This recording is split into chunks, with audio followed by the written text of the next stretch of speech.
Format की और सारे क्वेश्चंस की वीडियो मैं अपलोड कर चुका हूं, आप लोग प्लेलिस्ट में चेक कर सकते हो। Illustration 13, X and Y are two partners of M&N company, a partnership firm. The firm does not satisfy the conditions of section 184. Profit and loss account of the firm for the year ended March 31st 2022 is as follows. X और Y दो partner हैं, एक M&N company नाम की है partnership firm, और सबसे important चीज कि फर्म जो है सेक्शन 184 को नहीं सेटिस्फाई कर रही है। तो ये चीज अगर आपने फॉर्मेट की वीडियो देखी होगी तो जब फर्म सेटिस्फाई करता है तो कुछ चीजें अलग रहती है और जब नहीं सेटिस्फाई करता है तो कुछ चीजें अलग हो जाती हैं। तो वो चीज आपको ध्यान रखना है पहले ही से, ठीक है। तो यहाँ पे नॉट सेटिस्फाई है। Profit and loss account of the firm for the year ended 31st March 2022 is as follows. इसमें निकालना क्या है, compute the taxable liability of the firm if the profit sharing ratio of partner X and Y is 2:3। मतलब कि profit sharing ratio है इनका 2:3 और बोला है टैक्सेबल लायबिलिटी। तो क्या आप सीधे टैक्सेबल लायबिलिटी निकाल दोगे? भाई अगर टैक्सेबल लायबिलिटी पूछ दिया मतलब इसने इनडायरेक्टली आपसे टोटल इनकम भी पूछ लिया और बुक प्रॉफिट भी पूछ लिया। क्यों? क्योंकि भाई बुक प्रॉफिट निकालते हैं, बुक प्रॉफिट की मदद से टैक्सेबल इनकम टोटल इनकम आता है और टोटल इनकम की मदद से टैक्सेबल लायबिलिटी आता है। तो पूछा एक चीज है लेकिन हमको निकालना तीनों चीज पड़ेगा, ठीक है। ये अगर आपने फॉर्मेट वाली वीडियो देखी होगी तो आपको पता होगा, ठीक। अब देखते हैं।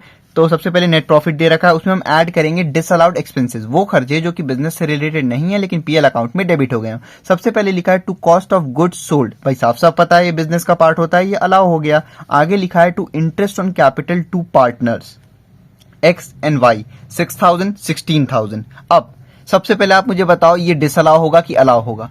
अच्छा यहाँ पे तो कुछ बताया ही नहीं गया है कि ये 12% तक है कि इससे ज्यादा है। तो जब भी क्वेश्चन में नहीं बोला होता है कि ये 12% है उससे ज्यादा तो हम मानते हैं ये 12% तक है। लेकिन आपने क्या पढ़ा था कि 12% तक अलाउ, लेकिन यहाँ बोला है डज नॉट सेटिस्फाई। जब भी क्वेश्चन में फॉर्म 184 सेक्शन की कंडीशन नहीं फुलफिल करेगा तो इंटरेस्ट ऑन कैपिटल और interest on loan fully disallow हो जाता है, ठीक है। नहीं समझ में आ रहा तो फॉर्मेट वाली वीडियो आप देख सकते हो। तो इसको आप डिसअलाउ, डजंट मैटर कि ये कितना परसेंट है, जब फर्म नहीं फुलफिल कर रही है कंडीशन तो पूरा इंटरेस्ट ऑन कैपिटल डिसअलाउ, ठीक है। तो ये दोनों ऐड हो जाएगा। आगे देखते हैं टू सैलरी टू पार्टनर्स, तो भाई ये तो हर कंडीशन में salary bonus commission to partner अगर पीएल अकाउंट में डेबिट हुआ है तो ऐड कर दो, डिसअलाउ होता है। आगे लिखा है टू अदर एक्सपेंसेस, लेकिन इससे रिलेटेड एक एडजस्टमेंट भी है। ऐसे दिया होता तो अलाउ मानते, लेकिन एडजस्टमेंट पढ़ो। Out of other expenses rupees 14,000 is not deductible by virtue of section 43B। ये लिख दिया ना यहाँ पे कि not deductible, यानी कि इसमें से 40,000 में से 14,000 नहीं डिडक्टेबल है, ठीक है। 14,000 नॉट अलाउड है तो आप इसमें 14,000 रुपए ऐड कर लोगे।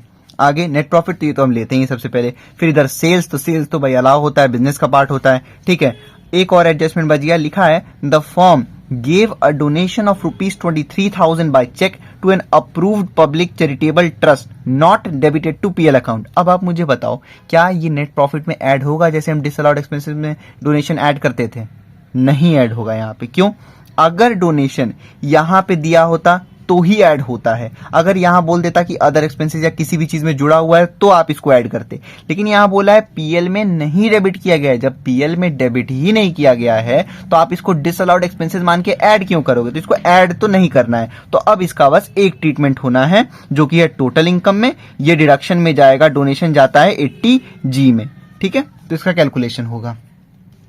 सॉल्यूशन देखते हैं 13 का, इलस्ट्रेशन 13 का। सबसे पहले आप लिखोगे कंप्यूटेशन। अच्छा यहाँ पूछा टैक्सेबल लायबिलिटी है, लेकिन हमको पता है टैक्सेबल लायबिलिटी तो हम टोटल इनकम की मदद से निकालते हैं और टोटल इनकम बुक प्रॉफिट की मदद से, तो इसमें आपको सब निकालना पड़ेगा। कंप्यूटेशन ऑफ बुक प्रॉफिट, और वैसे भी यहाँ पे फर्म सेटिस्फाई नहीं कर रहा है सेक्शन 184 का, तो यहाँ पे एलोकेशन ऑफ इनकम तो वैसे भी नहीं निकलना था।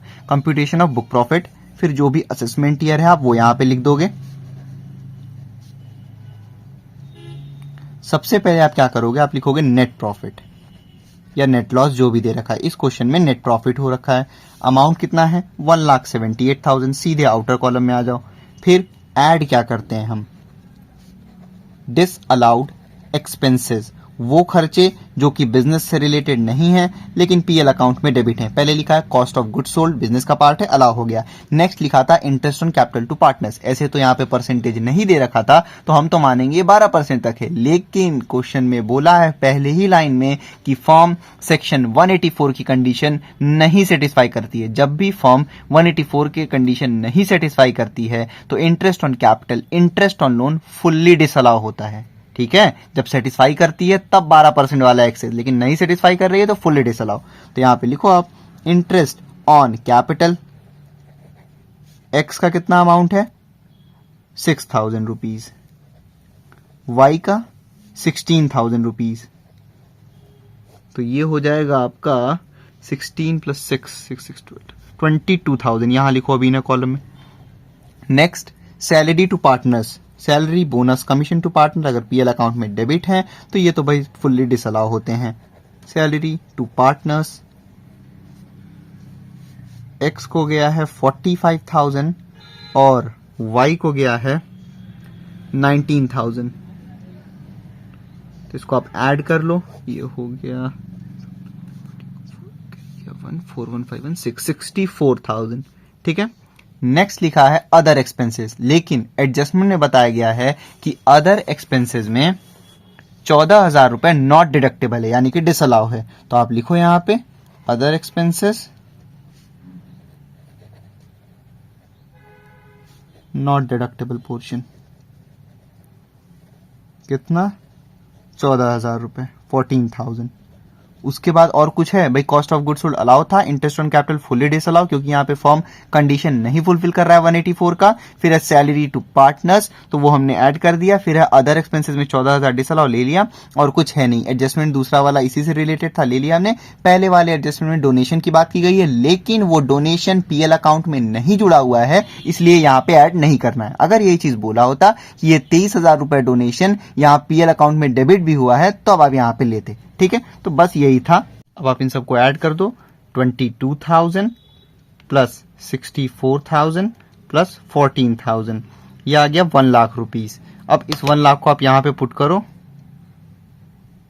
ठीक है। फिर 1 लाख को आप ऐड करो 1,78,000 में, तो ये हो जाएगा 2,78,000। ठीक है, उसके बाद हम लेस करते हैं डिसअलाउड इनकम, वो इनकम जो कि बिजनेस से रिलेटेड नहीं है लेकिन पीएल अकाउंट में क्रेडिट हो गए, तो ऐसा कुछ है नहीं तो वो नील हो गया। फिर उसके बाद हम लेस करते हैं expenses allowed as deduction but not debited to PL, तो ऐसा कुछ है नहीं एक्सपेंसेस, तो यही हो गया हमारा बुक प्रॉफिट। अब कंप्यूटेशन ऑफ टोटल इनकम, फिर जो भी असेसमेंट ईयर है आप वो लिख दो यहां पे।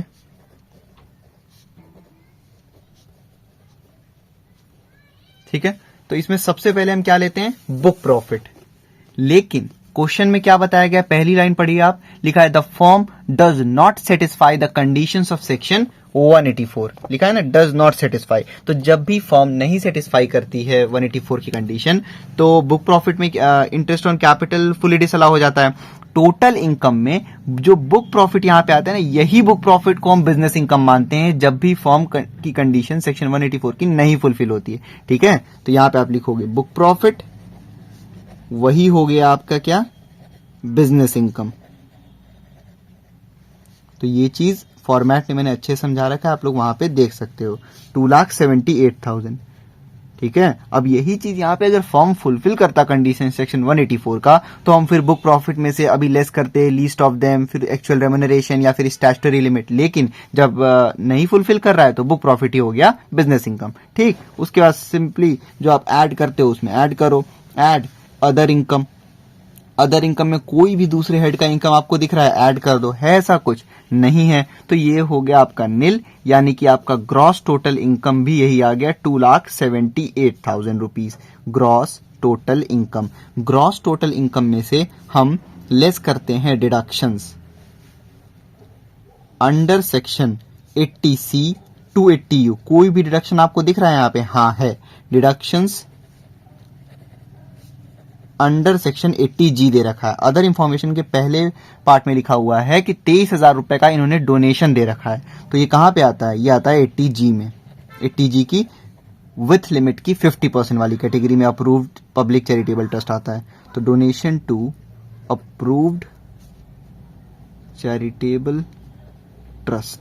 तो अब हम इसको कैलकुलेट करेंगे जैसे करते हैं चार्ट के थ्रू। भाई सबसे पहले यहाँ बीच में लिखेंगे हम 80G। 80G को हम दो पार्ट में डिवाइड करते हैं, इधर लिखते हैं नो लिमिट, इधर लिखते हैं विथ लिमिट। नो लिमिट को भी आप दो पार्ट में डिवाइड करो, 100%, 50%। इधर विथ लिमिट को भी 100%, 50%। ये हो गई category A, category B, category C और कैटेगरी डी। इन तीनों का तो हमने कैटेगरी याद कर रखा है कि इसमें नेशनल वाले फंड, इसमें फैमिली प्लानिंग और ओलंपिक से रिलेटेड स्पोर्ट वाले। तो जो भी इन तीनों में नहीं आता है वो आता है इसमें। तो यहाँ पे जैसे अप्रूव्ड पब्लिक चैरिटेबल ट्रस्ट, तो वो यहाँ कहीं नहीं आता, तो यहाँ पे तो सबसे पहला काम हमारा अमाउंट पुट करना। तो हम यहाँ पे अमाउंट पुट करेंगे 23,000 रुपीज। और कहीं और ए बी सी का कोई अमाउंट दे रखा है? नहीं दे रखा है। अब क्या करना है, अगर यहाँ पे होता तो फिर ये नो लिमिट वाली बात थी, पूरा 100% उसका क्वालिफाई हो जाता। यहाँ होता तो ये भी नो लिमिट है, तो 23,000 का 50% सीधे क्वालिफाई हो जाता। लेकिन जब विथ लिमिट की बात आती है तो पहले आप लिमिट कैलकुलेट करोगे, फिर कंपेयर करोगे, तब क्वालिफाई करवाओगे अमाउंट। ठीक, तो यहाँ पे आप सबसे पहले 2 लाइन छोड़ो और यहाँ पे 3 लाइन। ठीक है, अब हम क्या निकालेंगे? सबसे पहले भाई लिमिट हमको निकालना पड़ता है। तो लिमिट का फॉर्मूला क्या होता है? 10% of adjusted gross total income. ध्यान रखना, ग्रॉस टोटल इनकम का 10% नहीं निकालना है हमको, एडजस्टेड ग्रॉस टोटल इनकम का 10%। तो पहले ये तो कैलकुलेट कर लें हम। Formula gross total income, amount कितना है ग्रॉस टोटल इनकम का हमारा? 2,78,000। उसमें से हम लेस करते हैं क्या? सबसे पहले लेस करते हैं deductions under section 80C to 80U except 80G, क्योंकि 80G का ही तो कैलकुलेशन कर रहे हैं। ये हो गया नील। उसके बाद हम करते हैं लॉन्ग टर्म कैपिटल गेन, नहीं दे रखा है क्वेश्चन में, नील कर दीजिए। फिर है शॉर्ट टर्म कैपिटल गेन, तो अंडर सेक्शन 111A के साथ मेंशन हो तो नहीं है, नील लिखो आप इसको भी। यानी कि ये GTI ही हमारा हो गया एडजस्टेड ग्रॉस टोटल इनकम। ठीक है, अब यहां पे आप लिखोगे 10% ऑफ एडजस्टेड GTI कितना है? 2,78,000 रुपीज। ठीक, इसका 10% कितना आ जाएगा? 27,800। ठीक है, अब इस लिमिट को आपको यहां पे पुट करना है 27,800 रुपीज। ठीक, अब भाई बहुत सिंपल, इस पैसे को हम लोग यहाँ पहले तो यहाँ से कंपेयर करते हैं और इसको पहले हम यहाँ पे यूटिलाइज करने की कोशिश करते हैं, क्योंकि यहाँ ज्यादा फायदा मिलेगा। ठीक है, लेकिन आप देख रहे हो कि यहाँ तो नील अमाउंट का डोनेशन है ही नहीं कोई डोनेशन, तो फिर यहाँ क्या फायदा होगा? सीधे यहाँ पे आ जाओ, सबसे पहले कंपेयर करो दोनों को। क्या ये पैसा इस लिमिट के अंदर में है? तो हाँ भाई है, 27,800 ज्यादा अमाउंट है ना, तो लिमिट के अंदर ही तो आता है 23,000। इस 27,800 के अंदर ही आएगा 23,000, यानी कि हाँ भाई ये पूरा अमाउंट लिमिट के अंदर है। तो पहले तो आप क्वालिफाइड वाला अमाउंट यहां लिख दो। अब जैसे यहां पे होता तो पहले हम क्वालिफाई वाला यहां लिखते, अब ये 100% तो इसका 100% लेते इस वाले अमाउंट को जो यहां आया है। तो फिर अब यहां आ गया तो ये कौन सी कैटेगरी है, 100% की 50%? तो 50% एट द रेट करो 50% और 23,000 का 50% कैलकुलेट कर लो। तो 23,000 रुपीज का 50% ये हो जाएगा 11,500। 11,500। ठीक है, अच्छा कैसे आया फिर से देख लीजिए आप। भाई देखो यहाँ पे अगर हम कहते हैं कि जैसे सपोज करिए यहाँ पे 30,000 रुपए होता है, ठीक, तो क्या ये लिमिट के अंदर तब भी होता? नहीं होता लिमिट के अंदर, तब तो ये लिमिट से भी ज्यादा हो जाता। तब आप कितना यहाँ डोनेशन दे पाते? केवल 27,800 रुपए यहाँ क्वालिफाई होता। ठीक है, 30,000 नहीं होता, जितना लिमिट है उतना ही तो दोगे। और पहले यहां करते हैं, यहां तो था ही नहीं, तो हम केवल इससे मतलब रख रहे हैं। तो यहां जब आपने देखा कि ये 23,000 रुपए इस लिमिट के अंदर था, तो आपने इसको दोबारा नोट डाउन किया, और क्योंकि ये 50% वाली कैटेगरी थी, तो इस अमाउंट की जो यहां पे आता है लिमिट में हम लोग कंपेयर करने के बाद उसका 50% हम निकाल लेते हैं। आ गया। फिर कैटेगरी ए में नील अमाउंट, बी में नील अमाउंट, सी में नील, डी का अमाउंट है 11,500। तो यानी कि 11,500 ही हो गया हमारा 80G का वैल्यू। यहां पे आप वैल्यू पुट करो 11,500 रुपीज। अभी हम कैलकुलेट करके आए पीछे। ठीक है, इसको आप GTI में से लेस करो, तो भाई 2,78,000 माइनस 11,500, अमाउंट 2,66,500। ये क्या आ गया, ये आ गया टोटल इनकम।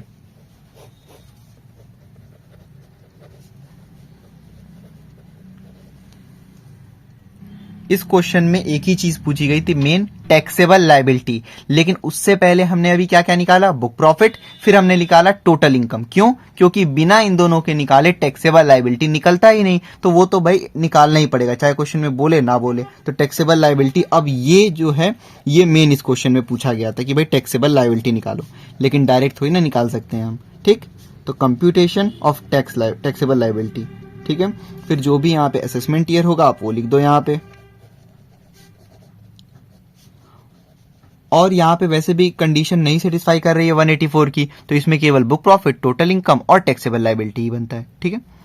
तो सबसे पहले हम हर क्वेश्चन में फॉर्मूले के थ्रू चलते हैं। Short term capital gain under section 111A के साथ अगर मेंशन है तो उसका आप लेते हो 15%, नहीं है नील लिखो यहाँ पे। फिर हम लेते हैं लॉन्ग टर्म कैपिटल गेन, ये ऐसे आप हर क्वेश्चन में लिखते चलोगे तो एग्जाम में आपको याद रहेगा। अंडर सेक्शन 112 10% विदाउट इंडेक्सिंग और 20% विथ इंडेक्सिंग। तो आप मानोगे कि अगर दिया होता है तो हम सीधे 20% निकाल लेते हैं, हम मानते हैं विथ इंडेक्सिंग है तो इसको नील कर देते हैं, नहीं है यहाँ पे ये भी। फिर आता है long term capital gain under section 112A, कितना परसेंट, तो 10%, इसको आप कर दो नील यहाँ पे, ये भी नहीं है। फिर होता है winnings from lottery, crossword, puzzles etcetera under section 115BB, कितना परसेंट, तो 30%, यहाँ लिख दो आप नील। उसके बाद आप यहाँ पे करो रिमेनिंग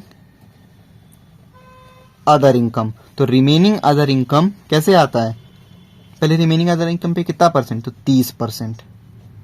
कैसे आएगा भाई, टोटल इनकम आपका कितना है, 2,66,500, यहां लिखो आप। टोटल इनकम में से हम इन चारों में से जो भी यहां पे यूज हो गया है उसका ओरिजिनल अमाउंट यहां पे लेस करते रहते हैं। जैसे यहां पे अगर जैसे यूज हो गया होता तो यहां पे कोई अमाउंट आता है यहाँ लॉन्ग टर्म कैपिटल गेन का परसेंटेज निकालने के बाद, तो हम यहां परसेंटेज वाला नहीं लेस करते, हम इससे पहले जो ओरिजिनल अमाउंट यहां लिखा था उसको हम यहां लेस करते। अब यहां आप देख रहे हो चारों ही नील है, तो इसका मतलब कुछ नहीं यूज हुआ है, तो टोटल इनकम ही रिमेनिंग अदर इनकम हो गया, तो इसका आप निकाल लो 30%। तो ये भाई आपका 2,66,500 का 30%, ये कितना हो गया, 79,950 अमाउंट पुट करिए यहाँ पे, और कुछ है नहीं, ऐड करने पे यही आएगा 79,950। उसके बाद आप ऐड करोगे सरचार्ज, कितना परसेंट, 12%। अगर टोटल इनकम 1 करोड़ से ज्यादा है तो, नहीं है नील करिए आप इसको, यही आ गया 79,950, ठीक है। फिर उसके बाद आप लेस करो मार्जिनल रिलीफ, ये भी जब टोटल इनकम 1 करोड़ से ज्यादा हो तब, तो नहीं है इसको आप नील कर दो, ठीक है। ये हो गया 79,950। फिर हम क्या करते हैं, add health and education cess, कितना परसेंट, 4%। तो आप कैलकुलेट कर लो 79,950 का 4%,